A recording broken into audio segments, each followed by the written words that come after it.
اعوذ باللہ من الشیطان الرجیم بسم اللہ الرحمن الرحیم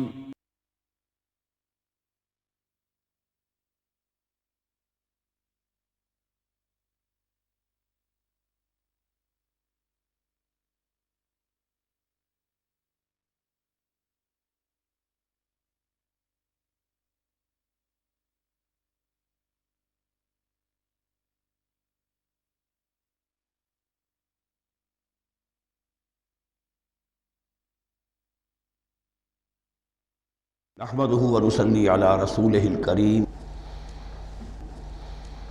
اما بعد فاعوذ بالله من الشيطان الرجيم بسم الله الرحمن الرحيم سيقول السفهاء من الناس ما ولاهم عن قبلتهم التي كانوا عليها قل لله المشرق والمغرب يهدي من يشاء الى صراط مستقيم صدق الله العظيم۔ اب یہ تحویل قبلہ کا مضمون براہ راست آ رہا ہے۔ اس کے لیے تمہیدی 2 رکوع ہم پڑھ چکے ہیں۔ حضرت ابراہیم کا تذکرہ جو معمار ہیں بیت اللہ کے، ابو الانبیاء ہیں، امام الناس ہیں، انہی کی ایک نسل بنی اسرائیل ہے، انہی کی ایک نسل بنی اسماعیل ہے۔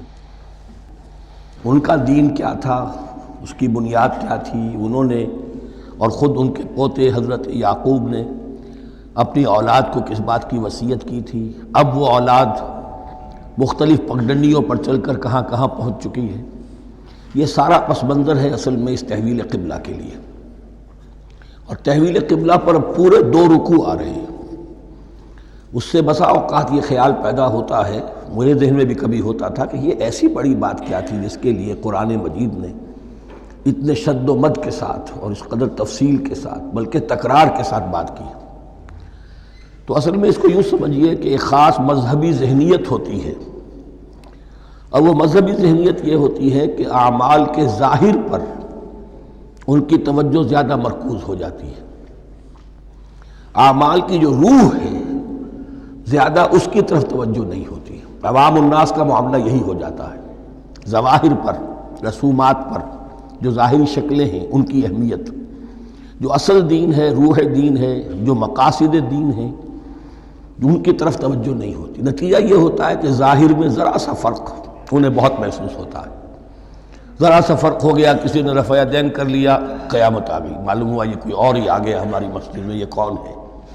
کسی نے آمین ذرا اونچا کہہ دیا، پھر قیامت آ گئی۔ یہ ساری چیزیں جو یہ خاص ایک ذہنیت ہوتی ہے۔ اس ذہنیت کے پس منظر میں یہ مسئلہ چھوٹا نہیں تھا۔ ایک تو یہ کہ جو قبائلی اور قومی پس منظر تھا اس کے حوالے سے سمجھیے، مکے میں جو لوگ ایمان لائے، ظاہر بات ہے ان سب کو عقیدت تھی خانہ کعبہ کے ساتھ، خود حضور کو تھی۔ آپ روتے ہوئے نکلے ہیں اور آپ نے یہ فرمایا تھا کہ اے کعبہ مجھے تجھ سے بڑی محبت ہے، لیکن تیرے یہاں کے رہنے والے مجھے یہاں رہنے نہیں دیتے۔ پھر یہ کہ وہ جو عقیدت اور محبت تھی وہ تمام مسلمانوں کے دلوں میں بھی تھی۔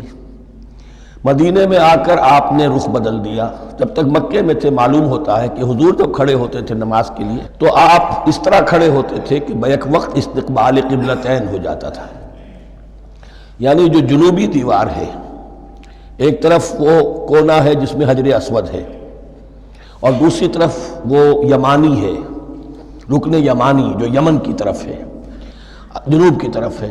ادھر کوئی شخص کھڑا ہوگا اور وہیں پر انہی کے درمیان جو ہے جب طواف کیا جاتا ہے تو دعا مانگی جاتی ہے، ربنا آتنا فی الدنیا حسنۃ وفی الآخرۃ حسنۃ وقنا عذاب النار۔ باقی پورے طواف میں آپ جو چاہیں دعا مانگے، لیکن یہاں یہ دعا ہے خاص۔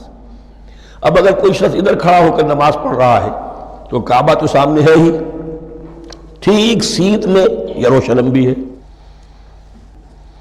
استقبال القبلتین، ایک ہی وقت میں 2 قبلوں کی طرف رخ ہو گیا۔ مدینہ میں آ کر معاملہ بدل گیا، مدینہ درمیان میں ہے، مکہ مکرمہ اس کے جنوب میں ہے اور یروشلم اس کے شمال میں ہے۔ اب جنوب کی طرف رخ کریں گے تو پیٹھ ہوگی یروشلم کی طرف، یروشلم کی طرف رخ کریں گے تو پیٹھ ہوگی کعبے کی طرف۔ اس میں امتحان ہو گیا ان لوگوں کا جو ایمان لائے تھے کہ آیا وہ محمد الرسول اللہ صلی اللہ علیہ وسلم کے فرمان کی پیروی کرتے ہیں یا اپنی پرانی عقیدتوں اور اپنی پرانی جو روایات ہیں ان کو زیادہ اہمیت دیتے ہیں۔ اللہ کا شکر ہے جو لوگ مکے سے آئے تھے ان کی اتنی تربیت ہو چکی تھی کہ ان میں سے کسی کے لیے کوئی مسئلہ پیدا نہیں ہوا۔ اقبال کا وہ مصرع پھر سنا رہا ہوں، بمصطفیٰ برساں خیش را کے دی ہموست اگر بہو نہ رسیدی تمام بولہ بیست۔ حالانکہ قرآن مجید میں کہیں منقول نہیں ہے کہ اللہ نے حکم دیا تھا، ہو سکتا ہے اللہ نے حضور کو وحی خفی کے ذریعے سے حکم دیا ہو، لیکن وحی جلی میں کہیں نہیں ہے کہ آپ کو حکم دیا گیا ہو کہ اب یروشلم کی طرف رخ کر کے نماز پڑھیے۔ یہ امتحان ہو گیا کہ رسول کا اتباع کتنا کچھ ہے۔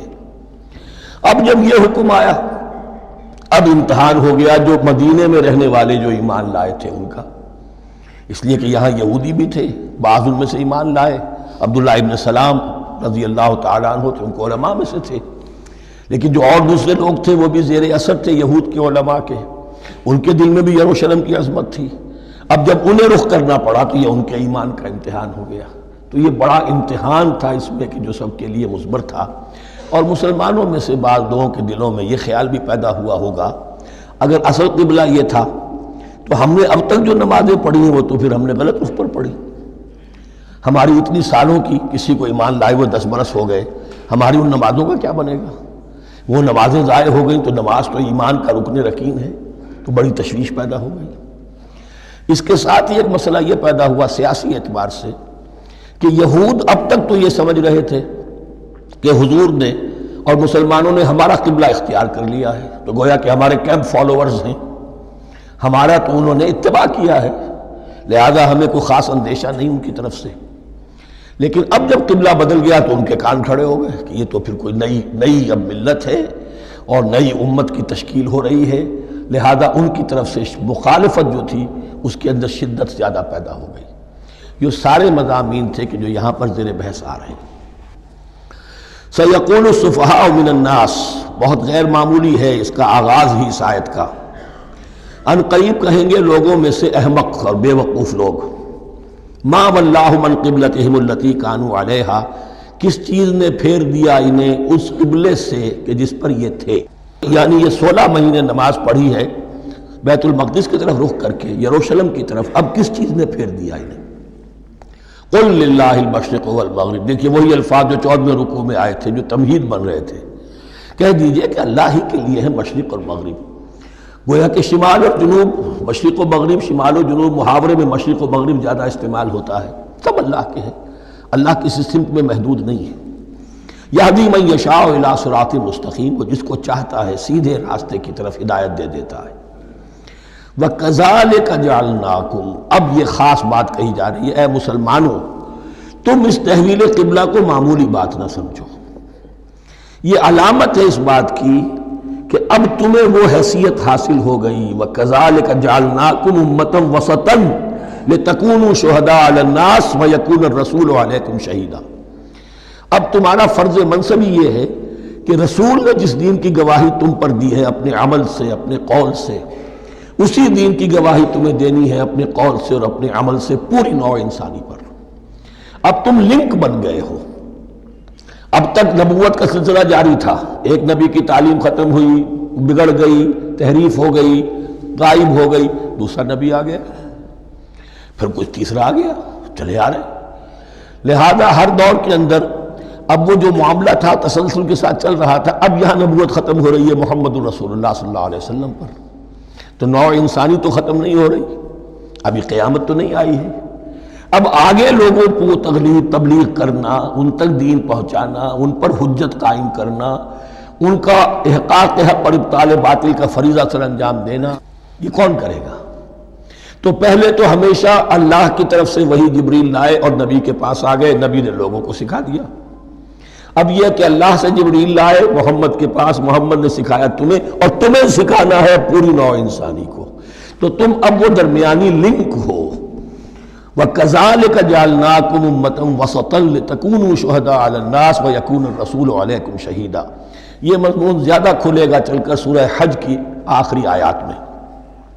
اسی طرح سے مراد یہ کہ تحویل قبلہ ایک مظہر ہے اس کا اس سے اب تم اپنی ذمہ داریوں کا اندازہ کرو، صرف خوشیاں نہ مناؤ، جشن نہ مناؤ، بلکہ یہ کہ یہ ایک بہت بڑی ذمہ داری کا بوجھ ہے جو تم پر آ گیا۔ کبھی ہم نے اپنے بندے محمد کے کاندھوں پر جب یہ بوجھ رکھا تھا تو ان سے بھی کہا تھا صلی اللہ علیہ وسلم انا سنلقی علیک قولا ثقیلا، اے نبی ہم آپ پر ایک بھاری بات ڈالنے والے ہیں۔ وہی بھاری بات بہت بڑے پیمانے پر اب تمہارے کندھوں پر آ گئی ہے۔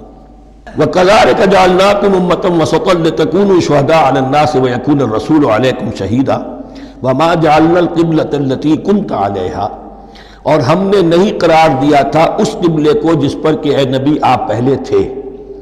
یعنی یہ دو طرح کی بات ہو سکتی ہے، وہی خفی سے اللہ نے فرمایا ہو کہ اے محمد اب کچھ عرصے کے لیے یروشلم کی طرف رخ کر کے نماز پڑھو، وہی جلی میں نہیں ہے، اور یہ بھی ہو سکتا ہے یہ حضور کا اجتہاد ہو اور اسے اللہ نے قبول فرما لیا، دونوں باتوں کا امکان موجود ہے۔ حضور کے اجتہاد پر اگر اللہ کی طرف سے نفی نہ آئے تو وہ گویا اللہ کی طرف سے۔ وَمَا جَعَلْنَا الْقِبْلَةَ الَّتِي كُنْتَ عَلَيْهَا إِلَّا لِنَعْلَمَ مَن يَتَّبِعُ الرَّسُولَ وَمِمَّن يَنقَلِبُ عَلَىٰ عَقِبَيْهِ، اور نہیں ٹھہرایا تھا ہم نے اس قبلے کو جس پر کہ آپ رہے ہیں مگر یہ جاننے کے لیے کہ کون ہے، یہ ظاہر کرنے کے لیے کہ کون ہے کہ جو اتباع کرتے ہیں رسول کا صلی اللہ علیہ وسلم، اور وہ کون ہے کہ جو اپنی ایڑیوں کے بل لوٹ جاتے ہیں۔ یعنی مدینے میں آ کر اگر کوئی مکے کا مسلمان کہتا صاحب یہ قبلہ مجھے قبول نہیں ہے، وہ واپس ہو جاتا، ایسا ہوا نہیں۔ اور اب جب مکے کی طرف رخ ہو گیا ہے تو کوئی انصار میں سے، کوئی مدینے میں جو ایمان لائے ان میں سے کسی نے کہا کہ ٹھیک ہے جی ہمارا قبلہ وہ تھا، اب آپ نے اپنا قبلہ بدل دیا، آپ کا راستہ اور ہمارا راستہ اور، نہیں، وہ تمام کے تمام مسلمان ان آزمائشوں میں کامیاب ہوئے۔ وَإِن كَانَتْ لَكَبِيرَةً إِلَّا عَلَى الَّذِينَ هَدَى اللَّهُ، اور واقعہ یہ ہے یقیناً یہ بہت بڑی بات تھی، اس طرح قبلے کے اندر تبدیلی قبول کر لینا آسان بات نہیں ہوتی، بڑا حساس مسئلہ ہوتا ہے، مگر ان کے لیے کہ جن کو اللہ نے ہدایت دی۔ وَمَا كَانَ اللَّهُ لِيُضِيعَ إِيمَانَكُمْ، اور اللہ ہرگز تمہارے ایمان کو ضائع کرنے والا نہیں ہے۔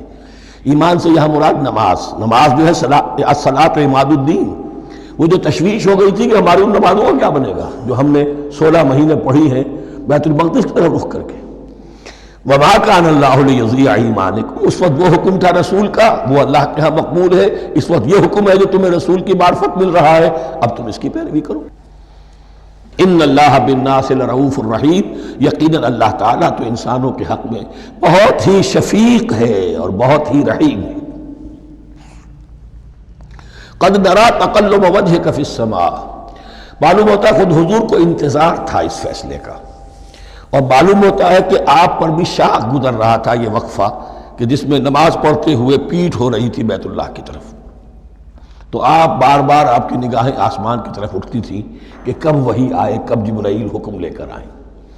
قد نرى تقلب وجهك في السماء، اے نبی ہم نے آپ کے چہرے کا بار بار آسمان کی طرف اٹھنا دیکھ لیا ہے۔ فَلَنُوَلِّيَنَّكَ قِبْلَةً تَرْضَاهَا، اس آیت میں بڑی شفقت، بڑی محبت، بڑی عنایت ہے محمد الرسول اللہ صلی اللہ علیہ وسلم کے لیے اللہ کی طرف سے۔ تو ہم بدلے دیتے ہیں، پھیرے دیتے ہیں قبلہ جو آپ کو پسند ہے۔ ظاہر بات ہے کہ حضور کو جو محبت تھی اور جو بھی آپ کو ایک رشتہ قلبی تھا بیت اللہ کے ساتھ، فَلَنُوَلِّيَنَّكَ قِبْلَةً تَرْضَاهَا، ہم بدلے دیتے ہیں، بدل دیں گے قبلہ اسی طرف جو آپ کو پسند ہے۔ فَوَلِّ وَجْهَكَ شَطْرَ الْمَسْجِدِ الْحَرَامِ، تو بس اب پھیر دیجئے اپنے رخ کو مسجد حرام کے رخ پر۔ وَحَيْثُ مَا كُنْتُمْ، اور مسلمانوں جہاں کہیں بھی تم ہو، مدینے میں ہو یا کہیں اور ہو، مغرب میں ہو، شمال میں ہو، جنوب میں ہو، کہیں ہو، فَوَلُّوا وُجُوهَكُمْ شَطْرَهُ، تو اپنا چہرہ نماز میں اسی کے رخ پر پھیرو۔ وَإِنَّ الَّذِينَ أُوتُوا الْكِتَابَ لَيَعْلَمُونَ أَنَّهُ الْحَقُّ مِنْ رَبِّهِمْ، اور جن لوگوں کو کتاب دی گئی تھی وہ جانتے ہیں کہ یہ حق ہے ان کے پروردگار کی طرف سے۔ تورات میں بھی یہ مذکور تھا کہ اصل قبلہ ابراہیمی وہی تھا، اس لیے کہ یروشلم تو تعمیر کیا ہے حضرت ابراہیم سے کوئی 1000 سال کے بعد حضرت سلیمان نے۔ یہ جو بھی ہیکل سلیمانی ہے کم سے کم 1000 برس کا فصل ہے حضرت ابراہیم میں حضرت سلیمان میں۔ تو حضرت ابراہیم کا قبلہ کون سا تھا؟ تو وہ بھی مولانا امین احسن اصلاحی صاحب نے اردو میں ترجمہ کیا ہے مولانا حمید الدین فراہی کی کتاب کا، اور وہ بہت اہم ہے اس موضوع کو سمجھنے کے لیے۔ بہت سے مسلمان مفسرین نے بھی اس میں ٹھوکر کھائی ہے۔ ان الذین اوتوا الکتاب لیعلمون انہ الحق من ربہم وما اللہ بغافل عما یعملون، اور اللہ غافل نہیں ہے اس سے کہ جو وہ کر رہے ہیں۔ وَلَئِنْ أَتَيْتَ الَّذِينَ أُوتُوا الْكِتَابَ بِكُلِّ آیَةٍ مَا تَبِعُوا قِبْلَتَكَ، اے نبی آپ ان اہل کتاب کو اگر تمام دلائل بھی دے دیں گے، تمام نشانیاں بھی دکھا دیں گے، تب بھی یہ آپ کے قبلے کی پیروی نہیں کریں گے۔ وَمَا أَنْتَ بِتَابِعٍ قِبْلَتَهُمْ، اور نہ ہی اب آپ پیروی کرنے والے ہیں ان کے قبلے کی، یہ تو لکم دینکم ولی دین والا معاملہ ہو گیا۔ وَمَا بَعْضُهُمْ بِتَابِعٍ قِبْلَةَ بَعْضٍ، حد یہ ہے کہ یہ خود جو ہے آپس میں ایک دوسرے کے قبلے کی پیروی نہیں کرتے، یعنی نصارہ اور یہود اگرچہ یروشلم سب کا قبلہ ہے، لیکن عین یروشلم میں جا کر جو یہودی ہیں وہ مغربی گوشے کو اختیار کرتے تھے، مغرب کی طرف رخ کرتے تھے ہیکل سلیمانی میں، اور جو نصارہ ہے وہ مشرق کی طرف، اس لیے کہ حضرت مریم سلام علیہا نے جو اعتکاف کیا تھا مکاناً شرقیہ، وہ جو مکان تھا ان کا جہاں اعتکاف تھا، جہاں فرشتہ ان کے پاس آیا ہے، وہ ہیکل کے کسی شرقی گوشے میں تھا، تو انہوں نے عیسائیوں نے اسی کو اپنا شرقی گوشے کو قبلہ بنا لیا۔ وَلَئِنِ اتَّبَعْتَ أَهْوَاءَهُمْ، اور اے نبی اگر بالفرض آپ نے ان کی خواہشات کی پیروی کی، من بعد ما جاءك من العلم، اس کے بعد کہ آپ کے پاس العلم صحیح علم آ چکا ہے، إِنَّكَ إِذًا لَمِنَ الظَّالِمِينَ، تو آپ بھی پھر ظلم کرنے والوں میں سے ہو جائیں گے، معاذ اللہ۔ الذین آتیناہم الکتاب یعرفونہ کما یعرفون ابناءہم، جن لوگوں کو ہم نے کتاب دی یعنی تورات اور انجیل کے جو صحیح ماننے والے ہیں، یہ نکتہ یہاں نوٹ کر لیجئے، تورات اور انجیل کے ماننے والوں میں سے غلط کاروں کے لیے مجہول کا صیغہ آتا ہے، اوتوا الکتابہ، جنہیں کتاب دی گئی تھی، اور جو ان میں سے ٹھیک تھے، صحیح رخ پر تھے، ان کے لیے معروف کا صیغہ ہوتا ہے جنہیں کتاب ہم نے دی تھی۔ یہ انداز جو ہے معروف اور مجہول کا، یہ آپ دیکھیں گے کہ فرق ہوگا، جہاں ان کی کسی غلط بات کا تذکرہ ہوگا الذین اوتوا الکتاب، اور جہاں اچھی بات کا تو وہاں یہ کہ جو آتیناہم الکتاب، الذین آتیناہم الکتاب یعرفونہ کما یعرفون ابناءہم، وہ ایسے ہی پہچانتے ہیں اس کو۔ ہو کی ضمیر قبلے کی طرف بھی ہے، اور ہو کی ضمیر محمد الرسول اللہ کی طرف بھی ہے، ہو کی ضمیر قرآن کی طرف بھی ہے، ایسے پہچانتے ہیں جیسے اپنے بیٹوں کو۔ وَإِنَّ فَرِيقًا مِّنْهُمْ، اور یقیناً ان میں سے ایک گروہ وہ ہے لَيَكْتُمُونَ الْحَقَّ وَهُمْ يَعْلَمُونَ، جو جانتے بوجھتے حق کو چھپاتے ہیں۔ الحق من ربک، یہ حق ہے آپ کے رب کی طرف سے، فلا تکونن من الممترین، تو آپ ہرگز نہ بنے شک کرنے والوں میں۔ یہ حضور سے خطاب ہو رہا ہے، اور حضور کی وساطت سے اصل میں ہر مسلمان سے خطاب ہو رہا ہے، یہ بات ان سے کہی جا رہی ہے کہ اس میں کوئی شک اپنے پاس بتانے دو، یہ تو حق ہے تمہارے پروردگار کی طرف سے۔ وَلِكُلٍّ وِجْهَةٌ هُوَ مُوَلِّيهَا، ہر ایک کے لیے ہم نے ایک رخ معین کر دیا جس کی طرف کہ وہ رخ کرتا ہے۔ فَاسْتَبِقُوا الْخَيْرَاتِ، تو مسلمانوں تمہارے لیے ایک رخ تو ہم نے معین کر دیا بیت اللہ کا، ایک باطنی رخ کیا ہے؟ نیکیوں میں ایک دوسرے سے آگے بڑھنے کی کوشش کرو۔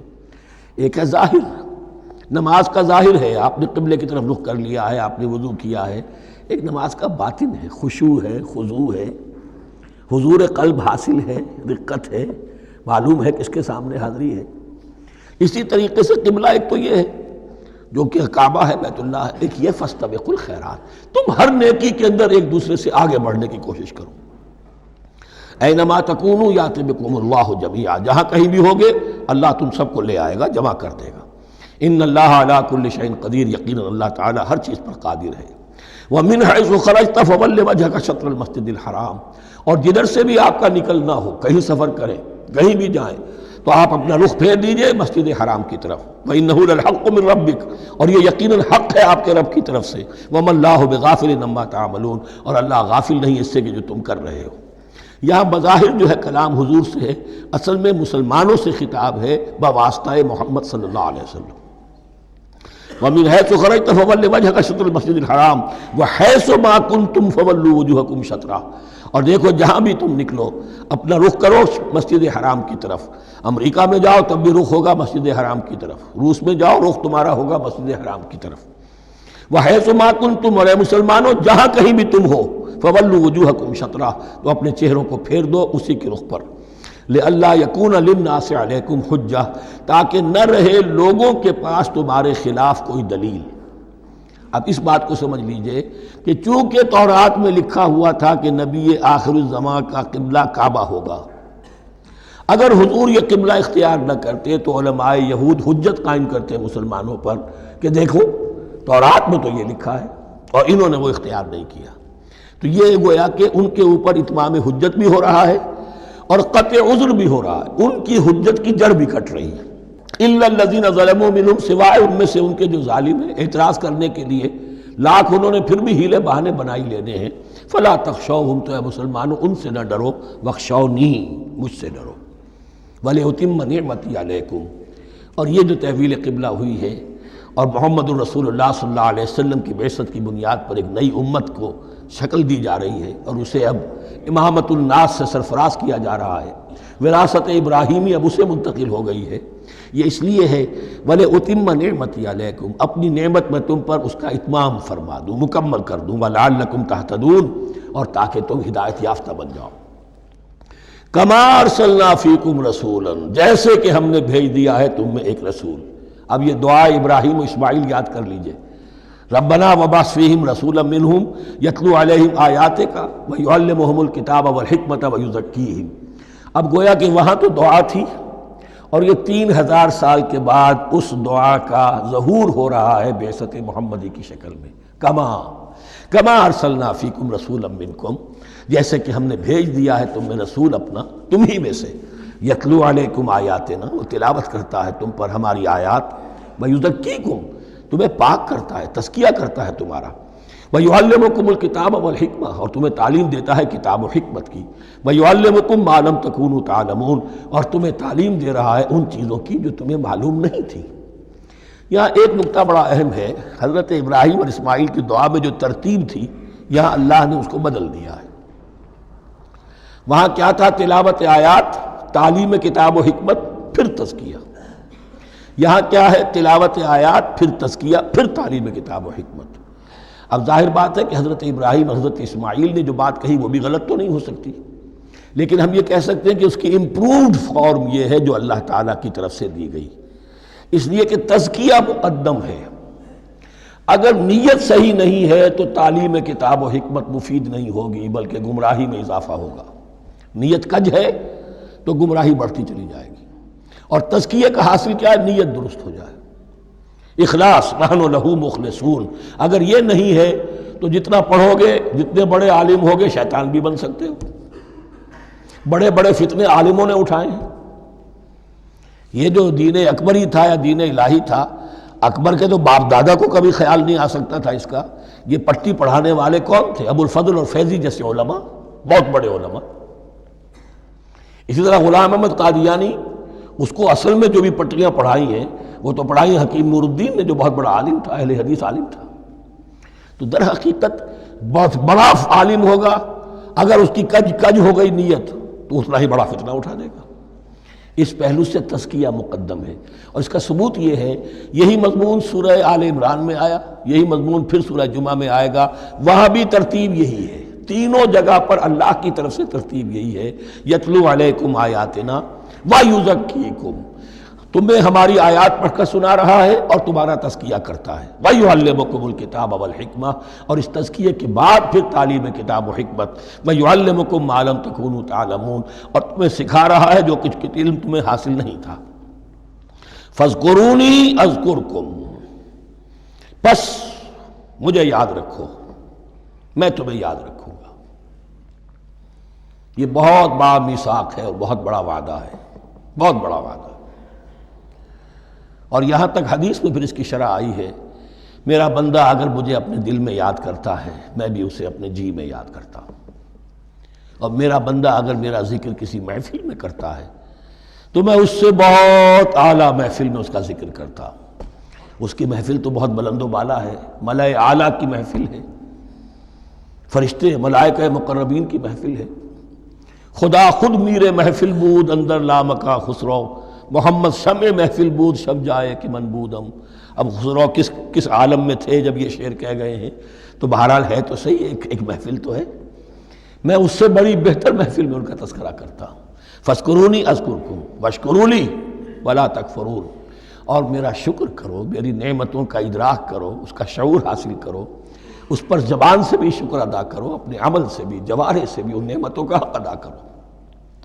یہاں وہ 18 رکوع ختم ہو گئے، نصف اول اس سورہ مبارکہ کا مکمل ہو گیا۔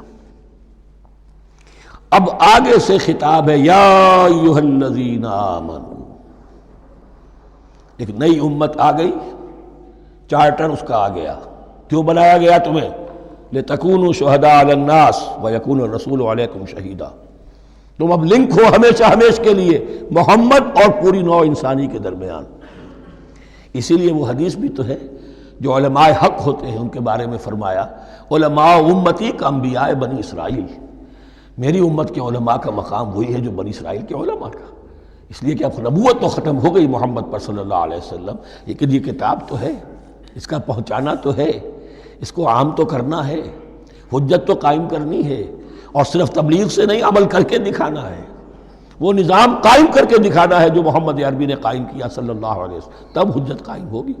اس کے لیے تمہیں قربانیاں دینی ہوں گی، مشکلیں جھیلنی ہوں گی، جان و مال کا نقصان برداشت کرنا ہوگا، آرام سے گھر بیٹھے ٹھنڈے پیٹوں کفر جگہ نہیں چھوڑ دے گا اور حق نہیں آ جائے گا، کفر کو ہٹانے کے لیے اور باطل کو ختم کرنے کے لیے اور حق کو قائم کرنے کے لیے تن من دھن تمہیں لگانے ہوں گے۔ اب دیکھیے وہ قول آ رہی ہے یا ایھا الذین آمنوا استعینوا بالصبر والصلاۃ، یہی وہ الفاظ تھے کہ وہ جو 7 آیتیں تھیں جن کو میں نے کہا تھا خطاب میں بنی اسرائیل میں وہ بمنزلہ فاتحہ ہیں، ان میں الفاظ آئے تھے واستعینوا بالصبر والصلاۃ وانھا لکبیرۃ الا علی الخاشعین الذین یظنون انہم ملاقو ربہم وانہم الیہ راجعون۔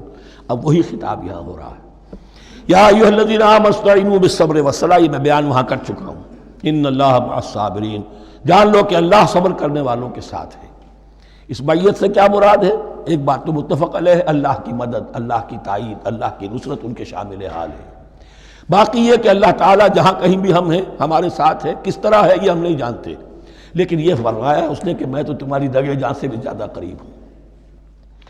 وَلَا تَقُولُوا لِمَنْ يُقْتَلُ فِي سَبِيلِ اللَّهِ أَمْوَاتٌ، اب پہلے ہی قدم پر قتل کی بات آ گئی۔ شرط اول قدم این است کہ مجنون باشی، پہلا قدم یہ ہے جانے دینے کے لیے تیار ہو جاؤ۔ وَلَا تَقُولُوا لِمَنْ يُقْتَلُ فِي سَبِيلِ اللَّهِ أَمْوَاتٌ، مت کہو ان کو کہ جو اللہ کی راہ میں قتل ہو جائیں مردہ، وہ مردہ نہیں ہے، بل احیاء، وہ زندہ ہے، وَلَٰكِن لَا تَشْعُرُونَ، لیکن تمہیں اس کا شعور نہیں ہے۔ شہداء جو اللہ کی راہ میں قتل ہو جائیں ان کے لیے یوم آخر تک کا انتظار نہیں ہے، ان کی براہ راست جنت میں داخلہ ملتا ہے۔ قیل ادخل الجنہ قال یا لیت قومی یعلمون بما غفر لی ربی وجعلنی من المکرمین، وہاں تاخیر نہیں ہے، لہذا وہ تو زندہ ہے۔ یہی مضمون پھر آئے گا سورہ آل عمران میں اور زیادہ نکھر کر، وَلَنَبْلُوَنَّكُمْ بِشَيْءٍ مِّنَ الْخَوْفِ وَالْجُوعِ۔ اب یہ ہے کہ پہلے سے دکھا دیا، اللہ تعالیٰ دھوکہ نہیں دینا چاہتا۔ دیکھ لو جس راہ میں قدم رکھا ہے اب آزمائشیں آئیں گی، تکلیفیں آئیں گی، رشتہ دار ناراض ہوں گے، بیوی شوہر سے لڑے گی، شوہر بیوی سے لڑے گا، اولاد والدین سے جدا ہوگی، یہ سب کچھ ہوگا، فساد ہوگا، فتور ہوگا، تصادم ہوگا، جان و مال کا نقصان ہوگا۔ وَلَنَبْلُوَنَّكُمْ، ہم لازماً آزمائیں گے تمہیں، بِشَيْءٍ مِّنَ الْخَوْفِ، خوف کی کیفیت سے، وَالْجُوعِ، بھوک، فاقے، کیسے کیسے فاقے آئے ہیں، کیا ہوا ہے غزوہ احزاب میں، کیا ہوا ہے جو اس سے بعد جو جیش العسرہ ہے، تبوک کی جنگ ہے، وَنَقْصٍ مِّنَ الْأَمْوَالِ وَالْأَنفُسِ وَالثَّمَرَاتِ، اور نقصانات ہوں گے مالی بھی جانی بھی، اور ثمرات۔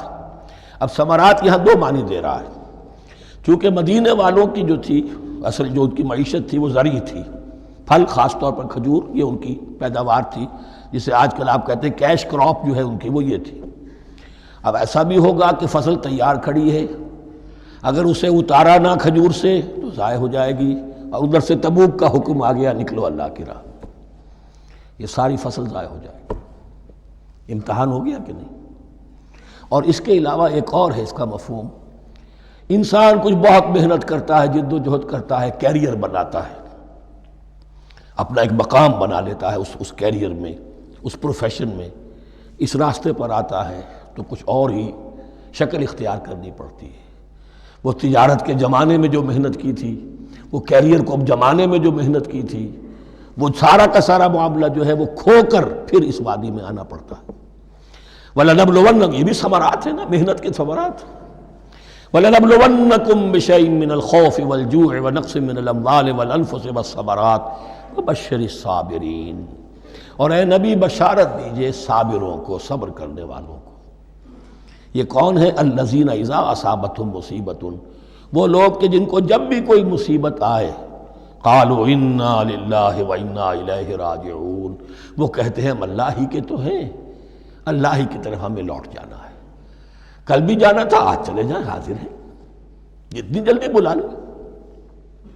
نشان مرد مومن باتوں گویم، جو مرگ آیا تبسم مر لبے اوست، مرد مومن کی تو نشانی یہی ہے کہ جب موت آئے تو مسرت کے ساتھ اس کے چہرے پر، اس کے ہونٹوں پر مسکراہٹ ہو۔ یہی جو میں نے کہا تھا لٹمس ٹیسٹ یہ ہے کہ بندہ مومن اس دنیا میں زیادہ رہنے کی خواہش نہیں کر سکتا۔ لائف از اے لائبلٹی، جو لمحہ آ رہا ہے اس کا حساب دینا ہوگا، تو جتنی عمر بڑھ رہی ہے حساب بڑھ رہا ہے۔ It's not an asset, it's a liability. اور الدنیا سجن المومن و جنت الکافر، یہ تو مومن کے لیے ایک قید خانہ ہے، ہاں کافروں کی جنت ہے۔ وَبَشِّرِ الصَّابِرِينَ الَّذِينَ إِذَا أَصَابَتْهُمْ مُصِيبَةٌ قَالُوا إِنَّا لِلَّهِ وَإِنَّا إِلَيْهِ رَاجِعُونَ أُولَٰئِكَ عَلَيْهِمْ صَلَوَاتٌ مِّن رَّبِّهِمْ وَرَحْمَةٌ، یہ ہیں وہ لوگ کہ جن پر ہر وقت اللہ کی عنایتوں کا نزول ہوتا رہتا ہے اور رحمت کی بارش ہوتی رہتی ہے۔ وَأُولَٰئِكَ هُمُ الْمُهْتَدُونَ، اور یہی لوگ ہیں ہدایت یافتہ، جنہوں نے واقعتاً ہدایت کو اختیار کیا ہے۔ اور جو ایسے مرحلے پر ٹھٹک کر کھڑے رہ جائیں، پیچھے رہ جائیں، پیچھے بیٹھ جائیں، پیٹھ موڑ لیں، وہ گویا کہ ختم ہوا ان کا معاملہ۔ اب چونکہ اس معاملے میں بحث ہو گئی تھی خانہ کعبہ کی بھی، پھر اسی میں مقام ابراہیم کی بات آ گئی تھی، تو کچھ ذہنوں میں سوال پیدا ہوا کہ یہ جو حج کے مناسک میں صفا اور مروہ جو ہے، یہ بھی تو آخر اسی کا تو ان کی کیا حقیقت ہے، کوئی حقیقت ہے یا نہیں؟ فرمایا ان الصفا والمروہ من شعائر اللہ، یہ بھی اللہ کے شاعر میں سے ہے۔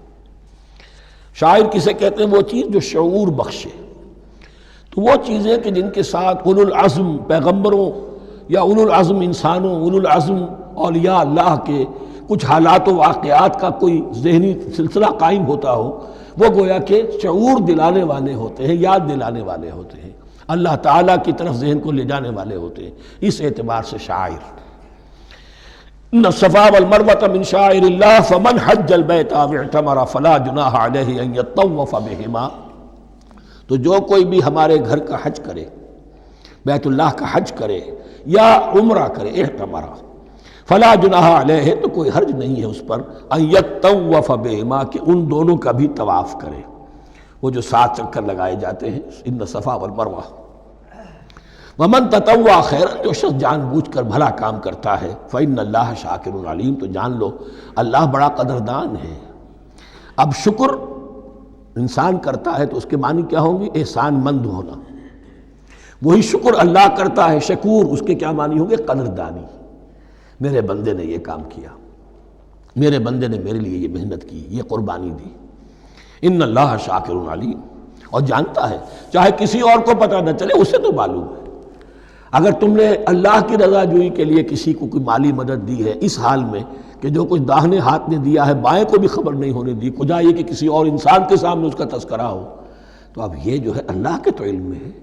اگر تو اللہ سے اجر و ثواب چاہتے ہو تو اس کا ڈنڈورا پیٹنے کی کوئی ضرورت نہیں، اور اگر تم نے لوگوں کو دکھانے کے لیے کیا تھا تو وہ تو شرک ہو گیا، لائبلٹی ہو گئی۔ ان الذین یکتمون ما انزلنا من البینات، اب یہاں پھر کچھ آخری یوں سمجھیے کہ یہ اب جس کو کہتے ہیں موپنگ اپ آپریشن، بات مضمون تو پورا ختم ہو گیا لیکن کچھ نہیں صحیح چیزیں ابھی ہیں سابقہ امت مسلمہ کے بارے میں کہنے کی، وہ مزید ایڈ کی جا رہی ہیں۔ ان الذین یکتمون ما انزلنا من البینات والہدی من بعد ما بیناہ للناس فی الکتاب اولئک یلعنهم اللہ یلعنهم اللاعنون، یقیناً وہ لوگ جو چھپاتے ہیں اس شے کو جو ہم نے نازل کی ہے بینات میں سے اور ہدایت میں سے، اس کے بعد کہ ہم نے ان کو واضح کر دیا ہے لوگوں کے لیے کتاب میں، وہ لوگ ہیں کہ جن پر لعنت کرتا ہے اللہ، اور لعنت کرتے ہیں تمام لعنت کرنے والے۔ یعنی علم ایک بہت بڑی جو ہے امانت ہے، اس علم کا چھپانا، کتمان حق، ہم آیت پڑھ آئے ہیں وَمَنْ أَظْلَمُ مِمَّنْ يَكْتُمُ شَهَادَةً عِنْدَهُ مِنَ اللَّهِ، اگر اللہ کی طرف سے کوئی گواہی کسی کے پاس ہے اور وہ اسے چھپا لے تو اس سے بڑا ظالم کون ہوگا؟ اب انہی کی وضاحت ہو رہی ہے، کیسی کیسی کھلی شہادتیں تورات اور انجیل میں تھیں اور ان کو یہ چھپائے پھر رہے ہیں۔ ان الذين يكتمون ما انزلنا من البينات والهدى من بعد ما بيناه للناس في الكتاب اولئك يلعنهم الله ويلعنهم اللاعنون الا الذين تابوا واصلحوا وبينوا، سوائے ان کے کہ جو توبہ کرے، رجوع کرے اور اپنی اصلاح کر لے اور اب واضح کرے وہ شے کہ جو انہوں نے چھپائی ہوئی تھی اسے ظاہر کرے۔ فاولئک اتوب علیہم، تو ان کی توبہ میں قبول کروں گا اور ان کی طرف میں نگاہ التفات میں اپنی پھر ان کی طرف متوجہ کر دوں گا۔ وَأَنَا التَّوَّابُ الرَّحِيمُ، اور میں تو ہوں ہی توبہ کا قبول کرنے والا اور رحم فرمانے والا۔ إِنَّ الَّذِينَ كَفَرُوا وَمَاتُوا وَهُمْ كُفَّارٌ، یقیناً جن لوگوں نے کفر کیا اور وہ مرے اسی حال میں کہ کفر پر قائم تھے، أُولَئِكَ عَلَيْهِمْ لَعْنَةُ اللَّهِ وَالْمَلَائِكَةِ وَالنَّاسِ أَجْمَعِينَ، ان پر تو لعنت ہے اللہ کی بھی اور فرشتوں کی بھی اور تمام انسانوں کی بھی۔ خالدین فیہا، اس لعنت کی کیفیت میں وہ اب ہمیشہ رہیں گے۔ لا یخفف عنہم العذاب، نہ ان پر سے عذاب کے اندر کوئی کمی کی جائے گی، ولا ہم ینظرون، نہ انہیں کوئی مہلت ملے گی کہ عذاب کا تسلسل ذرا سی دیر کے لیے وقفہ ہو جائے، سانس لینے کی مہلت مل جائے۔ ولا ہم ینظرون۔ وَإِلَٰهُكُمْ إِلَٰهٌ وَاحِدٌ، سن لو تمہارا الہ اور معبود ایک ہی الہ ہے۔ لا الہ الا هو الرحمن الرحیم، اس کے سوا کوئی الہ نہیں ہے اور وہ رحمان ہے اور رحیم ہے۔ اب جو آیت آ رہی ہے اس کے پڑھنے سے پہلے ایک بات سمجھ لیجئے کہ یہ جو اب 22 رکوعوں کا مضمون ہم پڑھ رہے ہیں، مجھے یہ بات آج شروع میں واضح کرنی چاہیے تھی، اس میں ترتیب کیا ہے۔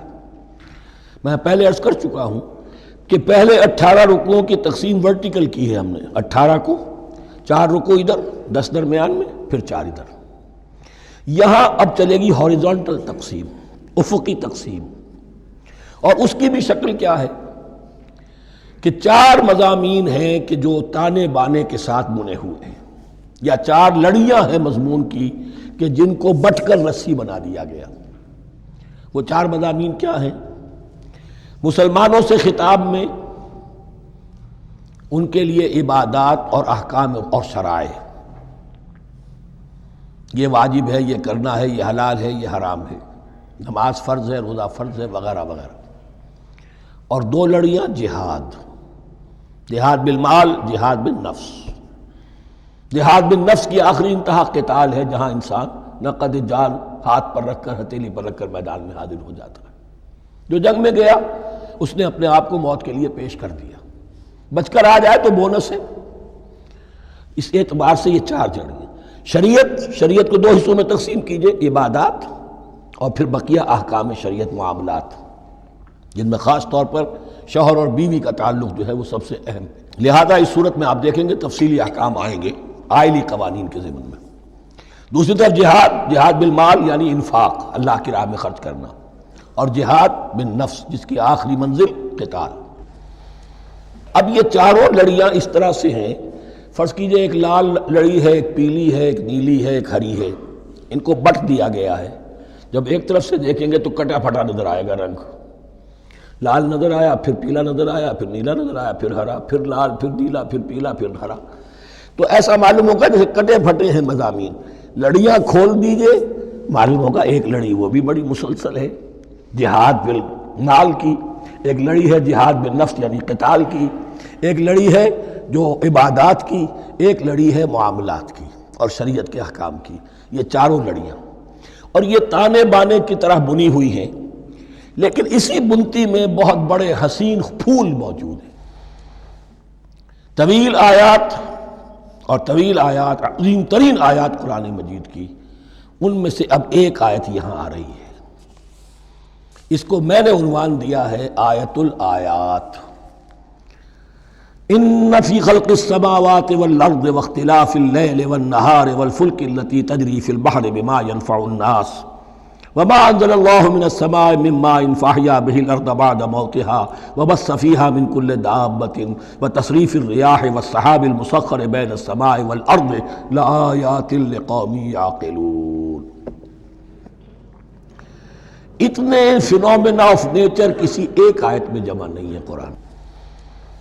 اللہ تعالیٰ تمام فینومینا آف نیچر کو اپنی آیتیں قرار دیتا ہے، آسمان اور زمین کی تخلیق، رات اور دن کا الٹ پھیر مختلف جگہوں پر، اور یہ جو ستارے ہیں اور یہ جو بھی نباتات ہیں زمین کی، ان میں سے آیتیں ہی آیت۔ لیکن ان آیت الآیات کو جس طرح یہاں ایک آیت میں سمویا ہے، یہ حکمت کا ایک بہت بڑا پھول ہے، بہت بڑا پھول جو ان چار لڑیوں کی بنتی کے اندر آ گیا ہے۔ یقیناً آسمان اور زمین کی تخلیق میں اور رات اور دن کے الٹ پھیر میں اور اس جہاز میں یا کشتی میں جو چلتی ہیں سمندر میں یا دریاؤں میں، وہ سامان لے کر جو لوگوں کو نفع دیتا ہے، بما ینفع الناس، وما انزل اللہ من السماء من ماء، اور اس پانی میں کہ جو اللہ نے اتارا ہے آسمان سے، فاحیا بہ الارض بعد موتہا، اور پھر اس سے وہ زندہ کر دیتا ہے زمین کو اس کے مردہ ہو جانے کے بعد۔ بے آب و گیا زمین پڑی تھی، بارش ہوئی ہے، اسی میں سے روئیدگی آ گئی ہے۔ وبث فیہا من کل دابہ، اور یہ تمام حیوانات اور چرند اور پرند جو اس کے اندر پھیلا دیے گئے ہیں۔ وتصریف الریاح، اور یہ ہواؤں کا چلنا جو ہے، کبھی پروا چل رہی ہے، کبھی پچھمی چل رہی ہے، کبھی مشرق سے آ رہی ہے، کبھی مغرب سے آ رہی ہے، تصریف الریاح ہے۔ والسحاب المسخر بین السماء والارض، اور ان بادلوں میں کہ جو معلق کر دیے گئے آسمان اور زمین کے درمیان۔ لآیات لقوم یعقلون، ان سب میں آیات ہیں، نشانیاں ہیں ان لوگوں کے لیے جو عقل سے کام لیں۔ ان کو دیکھو اور ان کے خالق کو، مدبر کو پہچانو۔ آیات ہیں، اور ان کے آیات کے پہچاننے کا جو عملی نتیجہ نکلنا چاہیے، اور جس کو عام طور پر لوگ نہیں پہنچ پاتے جس تک، اب اگلی آیت میں اس کا تذکرہ ہے۔ نتیجہ تو نکلنا یہ چاہیے کہ پھر محبوب اللہ ہی ہو، شکر اسی کا ہو، اطاعت اسی کی ہو، عبادت اسی کی ہو۔ جب سورج میں کچھ نہیں، یہ تو اللہ نے اس کو بنایا ہے، یہ حرارت جو ہے اللہ نے دی ہے، چاند میں کچھ نہیں، ہوائیں چلانے والا کوئی وہی تو ہے۔ تو اب کسی شے کے لیے کوئی شکر نہیں، کسی شے کے لیے کوئی عبادت نہیں، کوئی ڈنڈوت نہیں، کوئی سجدہ نہیں، بلکہ صرف اللہ کے لیے، اور وہی مطلوب و مقصود بن جائے، وہی محبوب ہو۔ لا محبوب الا اللہ، لا مقصود الا اللہ، لا مطلوب الا اللہ۔ جن لوگوں کی یہاں تک رسائی نہیں ہو جاتی، وہ لوگ کسی اور شے کو اپنا محبوب و مطلوب بنا کر اس کی پرستی شروع کر دیتے ہیں۔ خدا تک نہیں پہنچے، اپنے نفسی کو معبود بنا لیا، جو یہ کہے کر رہے، معبود تو ہو گیا۔ ارأیت من اتخذ الہہ ہواہ، اپنے قوم کو معبود بنا لیا، قوم کی برتری کے لیے اور قوم کی سربلندی کے لیے جانے بھی دے رہے، وطن کو معبود بنا لیا۔ اس حقیقت کو علامہ اقبال نے سمجھا ہے، اس دور کا سب سے بڑا بت وطن ہے۔ اس دور میں میں اور ہے، جام اور ہے، جم اور، ساقی نے بنا کی روش لطف و ستم اور، تہذیب کے آزر نے ترشوائے صنم اور، مسلم نے بھی تعمیر کیا اپنا حرم اور، ان تازہ خداؤں میں بڑا سب سے وطن ہے، جو پیرہن اس کا ہے وہ مذہب کا کفن ہے۔ نیشنلزم، ٹیریٹوریل، وطنی قومیت، وطن کی جے، یہ معبود بنائے بیٹھے۔ تو اب یہاں سنیے، وَمِنَ النَّاسِ، اور لوگوں میں سے کچھ ایسے بھی ہیں، مَن يَتَّخِذُ مِن دُونِ اللَّهِ أَندَادًا، جو اللہ کو چھوڑ کر کچھ اور چیزوں کو اس کا مد مقابل بنا دیتے ہیں۔ وطن کو بنا لیا، قوم کو بنا لیا، ہیومنزم، انسانیت، نوع انسانی، ہم اس کے خدمتگار ہیں، ہم اس کی بہتری کے لیے کام کر رہے ہیں، یہ بھی ایک معبود بن گیا۔ اور سب سے گھٹیا انسان وہ ہے کہ اپنے ہی حسن کا دیوانہ بنا پھرتا ہوں، اپنا ہی نفس ہے، اسی کے گر چکر لگا رہا ہے، وہی حریم ہے اس کا، وہی حرم ہے اس کا، اور وہ طواف کر رہا ہے اپنے نفس کا، تو وہ بھی تو اس کا ایک معبود ہے۔ لوگوں میں سے وہ بھی ہیں کہ جو اللہ کو چھوڑ کر کسی اور چیز کو اس کا مد مقابل بنا دیتے ہیں۔ یحبونہم کحب اللہ، اور ان سے محبت کرنے لگتے ہیں جیسی کہ اللہ سے کرنی چاہیے۔ یہ فلسفہ ہے اصل میں، ہندی میں اسے آدرش کہتے ہیں، عربی میں نصب العین، انگلش میں آئیڈیل۔ ہر باشعور انسان کسی شے کو اپنا آئیڈیل بناتا ہے اور اس سے پھر محبت کرتا ہے، اس کے لیے جیتا ہے، اس کے لیے مرتا ہے، قربانیاں دیتا ہے، اثار کرتا ہے، قوم کے لیے قربانی، وطن کے لیے قربانی، فلاح کے لیے قربانی، خود اپنی ذات کے لیے قربانی۔ یحبونہ کحب اللہ، یہ سارے کام تو اللہ کے لیے کرنے کے تھے۔ جیو اللہ کے لیے، مرو اللہ کے لیے، محبت اس سے کرو۔ ان صلاتی و نسکی و محیای و مماتی للہ رب العالمین۔ تم نے اپنی یہ ساری نسبتیں کسی اور شے کے ساتھ وابستہ کر دی، تم نے اللہ کا مد مقابل تراش لیا۔ می تراشت فکر ما ہر دم خدا بندے دیگر، رست از یک بند تا افتاد در بندے دیگر۔ انسان معبود تراشتا رہتا ہے اپنے ذہن سے، اور ان کے لیے محبت کرتا ہے، جانیں دیتا ہے، قربانیاں دیتا ہے۔ وَمِنَ النَّاسِ مَن يَتَّخِذُ مِن دُونِ اللَّهِ أَندَادًا يُحِبُّونَهُمْ كَحُبِّ اللَّهِ، یہ مضمون بھی سورہ حج میں زیادہ واضح ہوگا۔ وَالَّذِينَ آمَنُوا أَشَدُّ حُبًّا لِلَّهِ، پھر یہ لٹمس ٹیسٹ کا لفظ میری زبان پر آ رہا ہے، اور جو لوگ واقعتاً صاحب ایمان ہوتے ہیں ان کی شدید ترین محبت ہوتی ہے اللہ کے ساتھ۔ اگر یہ نہیں ہے، اگر یہ نہیں تو بابا پھر سب کہانیاں ہیں۔ کوئی شے اللہ سے زیادہ محبوب ہو گئی وہ تمہاری معبود ہے، تم نے اللہ کو چھوڑ دیا، چاہے وہ دولت ہی ہے۔ تعس عبد الدینار و عبد الدرہم، ہلاک و برباد ہو جائے درہم و دینار کا بندہ۔ نام عبد الرحمن ہے، حقیقت میں عبد الدینار ہے۔ دینار آنا چاہیے، حرام سے آئے، حلال سے آئے، جائز سے آئے، ناجائز سے آئے، تو معبود اللہ نہیں ہے، معبود دینار ہے۔ ہندو نے یہ کیا کہ لکشمی دیوی کی ایک مورتی بنا کر پوجنا شروع کر دیا۔ یہ لکشمی دیوی اگر ذرا مہربان ہو جائے گی دولت آ جائے گی۔ ہم نے کہا ہٹاؤ اس درمیان کے لنک کو، سیدھے ہی دولت کو کیوں نہ پوجو، پیٹرو ڈالر کو پوجو، ڈالر کو پوجو، ترک وطن کرو، ماں باپ کو چھوڑو یہاں سسکتا ہوا کہ مر رہے ہیں اور کوئی ان کا بیٹا ان کی بیٹی ان کے پاس نہیں، کس لیے؟ ڈالر۔ کون معبود ہوا؟ وَمِنَ النَّاسِ مَن يَتَّخِذُ مِن دُونِ اللَّهِ أَندَادًا يُحِبُّونَهُمْ كَحُبِّ اللَّهِ وَالَّذِينَ آمَنُوا أَشَدُّ حُبًّا لِلَّهِ وَلَوْ يَرَى الَّذِينَ ظَلَمُوا إِذْ يَرَوْنَ الْعَذَابَ أَنَّ الْقُوَّةَ لِلَّهِ جَمِيعًا، اور کاش کہ دیکھ لیتے یہ لوگ جو اس شرک میں اور اس گناہ میں مبتلا ہیں، ظلم شرک کے معنی، جب وہ دیکھیں گے عذاب کو اور یہ بات واضح ہو جائے گی کہ قوت تو ساری کی ساری اللہ کے ہاتھ میں ہے، کسی کے پاس کچھ نہیں۔ وَأَنَّ اللَّهَ شَدِيدُ الْعِقَابِ، اور یہ کہ اللہ سزا، شدید العذاب، اللہ سزا دینے میں بہت سخت ہے۔ اس وقت آنکھ کھلے گی تو فائدہ کیا ہوگا؟ اب آنکھ کھلے تو فائدہ ہے۔ اِسْتَبَرَّأَ الَّذِينَ اتُّبِعُوا مِنَ الَّذِينَ اتَّبَعُوا، اب انسانی معاشرے کے اندر یہ ہوتا ہے، کچھ لوگ ہوتے ہیں لیڈر لوگ جو اپنے پیچھے لوگوں کو لگا لیتے ہیں، چاہے ڈیماگوگز ہوں، چاہے مذہبی جو ہے وہ مسندوں کے والی ہوں، اپنے پیچھے لگاتے ہیں، اور ان کے پیچھے لگنے والے جو ہیں وہ یہ سمجھتے ہوئے ان کی عزت بھی ہے، ان کا احترام بھی ہے، ان کے نیچے دبے بھی ہوئے، ان کا پیچھے پیچھے چلتے ہیں۔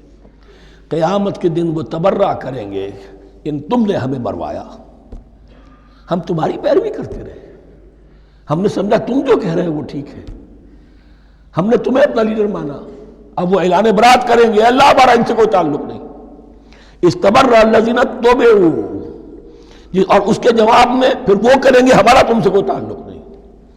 اس روز کے جن لوگوں کا اتباع کیا گیا تھا دنیا میں، لیڈر لوگ، وہ ان لوگوں سے جنہوں نے پیروی کی تھی ان سے تبرہ کریں گے۔ وَرَأَوُا الْعَذَابَ وَتَقَطَّعَتْ بِهِمُ الْأَسْبَابُ، اور وہ دیکھ لیں گے عذاب کو، نگاہوں کے سامنے جہنم آ جائے گی اور تمام رشتے منقطع ہو جائیں گے۔ یوم یفر المرء من اخیہ وامہ وابیہ وصاحبتہ وبنیہ لکل امرئ منہم یومئذ شأن یغنیہ یود المجرم لو یفتدی من عذاب یومئذ ببنیہ وصاحبتہ واخیہ وفصیلتہ التی تؤویہ ومن فی الارض جمیعا ثم ینجیہ۔ ہر انسان چاہے گا میرے باپ کو، بیٹے کو، بھائی کو، ماں کو، بیوی کو، اولاد کو، تمام انسانوں کو چھوڑ دو جہنم میں، خدا کے لیے کسی طرح مجھے بچا لو۔ تقطعت بہم الاسباب، سارے رشتے منقطع ہو جائیں گے، جن رشتوں کی وجہ سے حرام کو حلال اور حلال کو حرام کر رہے ہو، جن کی دلجوئی کے لیے حرام کی کمائی کرتے ہو، جن کی دلجوئی کے لیے دین کے راستے سے آگے نہیں بڑھ رہے ہو، دین کے راستے میں بیوی ناراض نہ ہو جائے، گھر والے ناراض نہ ہو جائیں. بتقطعت بہم الاسباب، یہ سارے رشتے یہیں تک کے لیے ختم ہو جائیں. وقال الذین اتبعوا، اور جو ان کے پیروکار تھے وہ کہیں گے لو ان لنا کرۃ، اگر کہیں ہمیں دنیا میں لوٹنا نصیب ہو جائے، فنتبرأ منہم کما تبرؤوا منا، تو ہم بھی ان سے اسی طرح برات کریں گے جیسے آج یہ ہم سے برات کر رہے ہیں. کذالک یریہم اللہ اعمالہم حسرات علیہم، اس طرح اللہ ان کو دکھائے گا ان کے اعمال حسرتیں بن جائیں گی. کاش کہ ہم نے سمجھا ہوتا، کاش کہ ہم نے ان کی پیروی نہ کی ہوتی، کاش کہ ہم نے ان کو اپنا لیڈر اور اپنا ہادی اور رہنما نہ مانا ہوتا. وما ہم بخارجین من النار، لیکن وہ اب آگ سے نکلنے والے نہیں ہوں گے.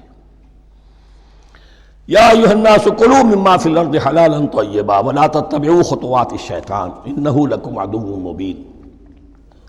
اے لوگو، زمین میں جو کچھ حلال اور طیب ہے، حلال ہے اور پاک ہے، صاف ستھری چیز اور حلال چیز، وہ کھاؤ، اور شیطان کے نقش قدم کی پیروی نہ کرو. انہ لکم عدو مبین، یقیناً وہ تمہارے لیے کھلا دشمن ہے. یہ بحث اصل میں کھلے گی سورہ انعام میں جا کر. وہاں عرب میں یہ رواج تھا، بتوں کے نام پر کوئی جانور چھوڑ دیتے تھے، جیسے ہندوؤں میں بھی تھی رواج، ہم نے تو بچپن میں دیکھا ہے.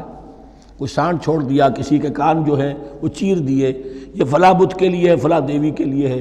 اب اسے کوئی کچھ نہیں کہہ سکتا تھا، وہ جہاں چاہیں وہ منہ ماریں جا کر ان کا، اور پھر ان کا ظاہر بات ہے ان کا گوشت کیسے کھایا جا سکتا تھا. تو عرب میں بھی یہ رواج تھے، اور ابھی تک اس کے کچھ نہ کچھ ریزیڈول ایفیکٹس تھے. آباء و اجداد کی جو رسمیں چلی آ رہی ہوں وہ آسانی سے جو ہے وہ چھوٹتی نہیں ہیں، کچھ نہ کچھ اثرات رہتے ہیں، جیسے آج تک ہمارے ہاں ہندوانہ اثرات موجود ہیں. تو ایسے لوگوں سے کہا جا رہا ہے کہ یہ تمام حرمتیں جو تمہارے ان لوگوں نے مشرکین نے بنا لی تھی، یہ جانور حرام، یہ جانور حرام ہو گیا، اسے فلاں کے نام پر نامزد کیا ہے، اس اونٹ کی جو ہے اتنی اونٹنیوں کے ساتھ جفتی ہو چکی ہے، اب بس اس کو خالی کر دو، چھوڑ دو، نہ اس کے اوپر سواری کی جائے گی اور نہ اس کا گوشت کھایا جائے گا. یہ کوئی نہیں ہے، جو چیز حلال ہے اصلاً اور طیب ہے کھاؤ. انما یامرکم بالسوء والفحشاء، یقیناً شیطان تمہیں حکم دیتا ہے بدی کا اور بے حیائی کا. وان تقولوا علی اللہ ما لا تعلمون، اور اس کا کہ تم کہو اللہ کی طرف نسبت کر کے جو تم جانتے نہیں ہو کہ اللہ نے حرام کیا. بھائی تمہیں کہاں معلوم؟ کوئی دلیل لاؤ، کسی کتاب میں دکھاؤ کہ اللہ نے یہ چیز حرام کر دی. وَإِذَا قِيلَ لَهُمُ اتَّبِعُوا مَا أَنزَلَ اللَّهُ قَالُوا بَلْ نَتَّبِعُ مَا أَلْفَيْنَا عَلَيْهِ آبَاءَنَا، اور جب ان سے کہا جاتا ہے اتباع کرو اس کی جو اللہ نے نازل کیا ہے، قالوا، وہ کہتے ہیں بل نتبع ما الفینا علیہ آباءنا، ہم تو پیروی کریں گے اس کی جس پر ہم نے پایا اپنے آباء و اجداد کو. اولو کان آباؤہم لا یعقلون شیئا ولا یہتدون، کیا وہ اپنے آباء و اجداد ہی کی پیروی کرتے رہیں گے، خواہ ان کے آباء و اجداد نہ کسی بات کو سمجھ پائے ہوں نہ ہدایت یافتہ ہوئے.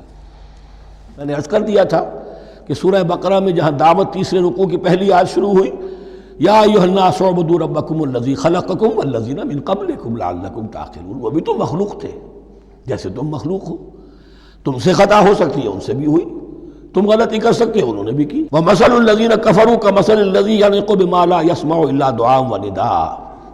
یہاں ذرا تمثیل کے اندر ایک پیچیدگی ہے کہ بظاہر ترجمہ تو یہ ہوگا کہ مثال ان لوگوں کی جنہوں نے کفر کیا اس شخص کی سی ہے جو پکار رہا ہے ایسی چیز کو جو نہ سنتا ہے نہ سمجھتا ہے. ہاں یہ پتہ چلتا ہے کہ کچھ پکار رہا ہے، جانور ہوتے ہیں انہیں اور کیا سمجھ میں آتا ہے. تو یہاں پہ اصل میں تمثیل میں مراد یہ ہے کہ حضور صلی اللہ علیہ وسلم اور مسلمان ان لوگوں کو جو سمجھانے کی کوشش کر رہے ہیں ان میں سے کچھ ایسے بھی ہیں کہ جو کچھ نہیں سمجھتے. دعا اور ندا تو ہے، صم بکم عمی فہم لا یعقلون، لیکن وہ بہرے بھی ہیں، گونگے بھی ہیں، اندھے بھی ہیں، اور وہ عقل سے کام نہیں لیتے. یا ایھا الذین آمنوا کلوا من طیبات ما رزقناکم، اے اہل ایمان کھاؤ ان تمام پاکیزہ چیزوں میں سے جو ہم نے تمہیں دی ہیں.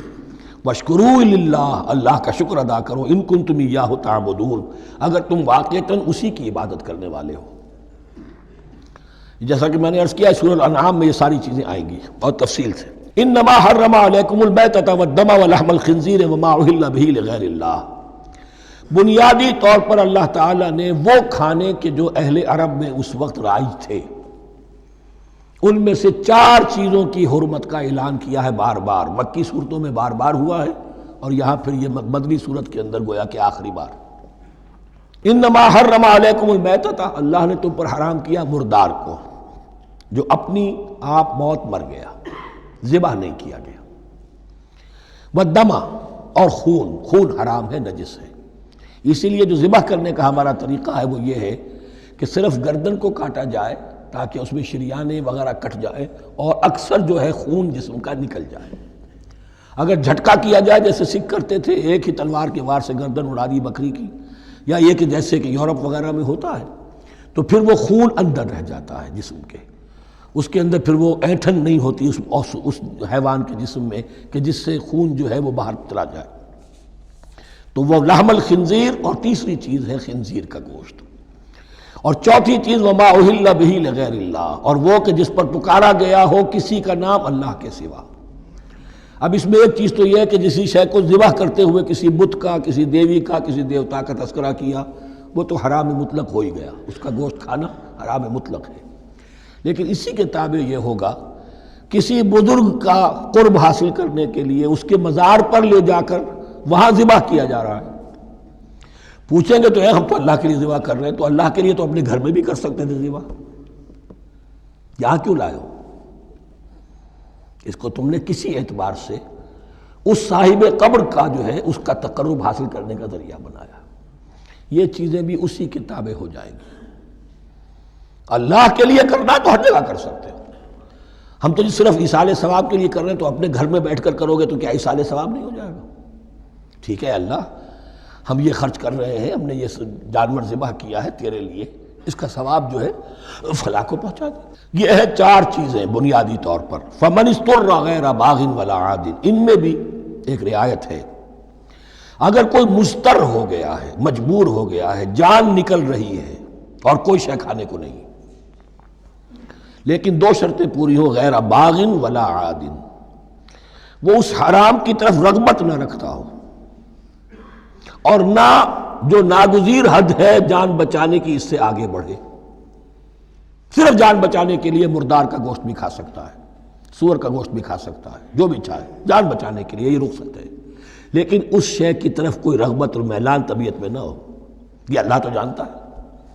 اگر تو معاملہ اس سے ہے تو اس سے تو چھپی ہوئی بات نہیں ہے، اور جتنا ناگزیر ہے جان بچانے کے لیے اس سے آگے نہ بڑھے۔ فلا اسم علیہ، ان دو شرطوں کے ساتھ جان بچانے کے لیے حرام چیز بھی کھائی جا سکتی ہے۔ ان اللہ غفور الرحیم، یقیناً اللہ غفور الرحیم ہے۔ ان الذین یکتمون ما انزل اللہ من الکتاب ویشترون بہ ثمنا قلیلا، یقیناً وہ لوگ جو چھپاتے ہیں اس کو جو اللہ نے نازل کیا ہے کتاب میں سے اور فروخت کرتے ہیں انہیں بہت حقیر سی قیمت پر، اولئک ما یاکلون فی بطونہم الا النار، یہ لوگ نہیں بھر رہے اپنے پیٹوں میں مگر آگ۔ ولا یکلمہم اللہ یوم القیامہ، اللہ ان سے کلام نہیں کرے گا قیامت کے دن۔ ولا یزکیہم، نہ انہیں پاک کرے گا۔ ولہم عذاب علیم، ان کے لیے دردناک عذاب ہے۔ اولئک الذین اشتروا الضلالۃ بالہدی، یہ ہے وہ لوگ کہ جنہوں نے ہدایت دے کر ضلالت خرید لی ہے، والعذاب بالمغفرہ، اور مغفرت اللہ کی اپنے ہاتھ سے دے کر عذاب خرید لیا ہے۔ فما اصبرہم علی النار، تو کتنا ہے ان کا حوصلہ آگ کے لیے، بڑے صابر ہیں اس جہنم کی آگ کے لیے، کس طرح تیاری کر رہے ہیں۔ ذالک بان اللہ نزل الکتاب بالحق، یہ اس لیے کہ اللہ نے تو کتاب نازل کی حق کے ساتھ۔ وان الذین اختلفوا فی الکتاب لفی شقاق بعید، اور یقیناً جن لوگوں نے کتاب اور شریعت میں پھر یہ پگڈنڈیاں نکالی اختلاف کی، وہ بڑی ہی دشمنی میں اور بڑی ہی شقاوت کے اندر مبتلا ہو گئے۔ بارک اللہ لی ولکم فی القرآن العظیم ونفعنی وإیاکم بالآیات والذکر الحکیم۔